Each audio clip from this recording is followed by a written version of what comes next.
Dr. John Evans, the second governor of the Colorado Territory from 1862 to 1865, traveled extensively throughout Colorado on horseback and by stagecoach in the 1860s. The governor was well aware of the significant timber, agricultural, and mineral resources of the area and the need for adequate, reliable transportation into the backcountry.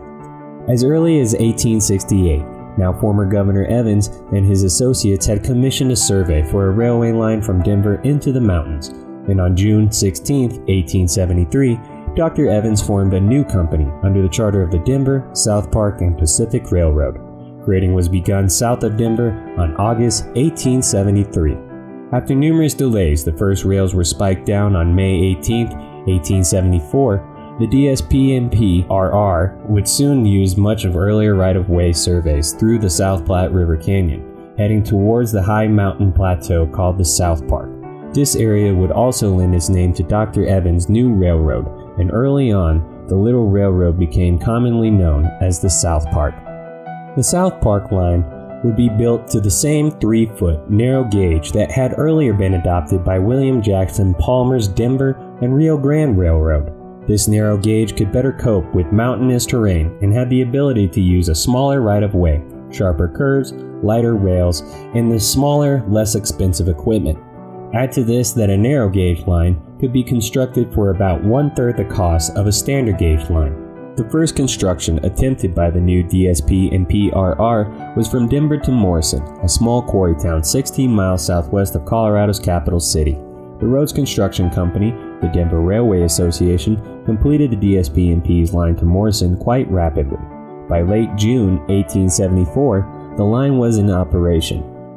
By 1874, however, rich gold and silver strikes were being made near Leadville and elsewhere in the Colorado mountains, so plans were soon formed to continue building the railway from Denver to the Arkansas Valley and Leadville, some 150 miles away.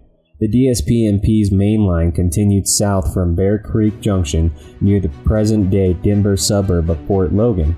Track-laying crews followed grading and bridge builders as they advanced slowly through the narrow rock cuts of the Platte Canyon throughout 1877 through 78. The line through the Platte Canyon was considered an engineering marvel in its day and is still a fascinating drive to this day.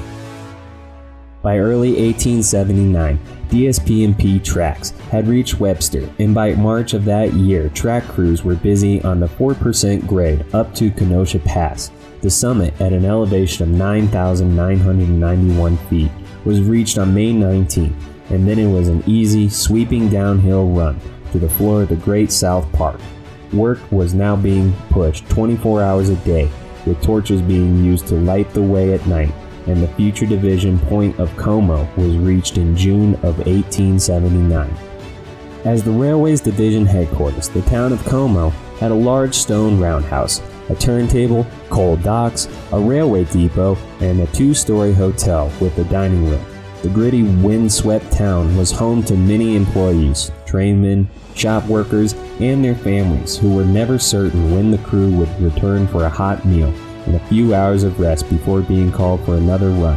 The regular schedule of a passenger train, one daily to and from Denver, was often delayed if the little locomotives could not buck their way through snowdrifts that were common in the South Park during the winter. The mainline trackage was rapidly pushed across South Park's flat valley and even sent a branch line up to Fairplay and Alma.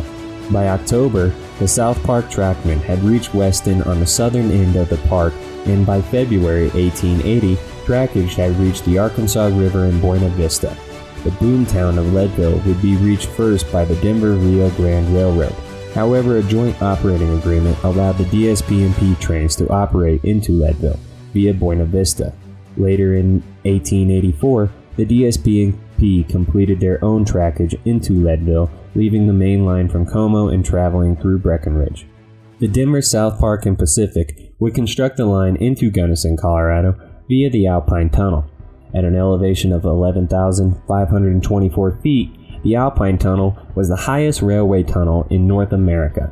It was also prone to snow blockages and cave-ins. It was a continual source of trouble and expense for the railroad. However, despite initial and then continuing difficulties with the tunnel, the first train into Gunnison arrived on September 1st, 1882. The DSP-MP would later attempt to construct its lines north of Gunnison, but in reality, the railway would grow no more after the Leadville branch was completed in 1884. Although the period from the early 1800s to the early 1900s would generally be good for the railroad, however, operations through the troublesome Alpine Tunnel would end in late 1910, and by 1915 it became clear trains would not run again through the Alpine Tunnel to Gunnison. The first recorded rail removal was in November of 1918, while the 1920s saw the abandonment and removal of various branch lines. The last scheduled passenger train left Como, Colorado on the 10th of April, 1937. In September of 1938, the rails in Como were being removed. Although operations continued into Leadville and climaxed into the early 1940s, it had become clear that the old South Park line was passing into history. The last run on the South Park's narrow gauge line into Leadville was made on August 25, 1943.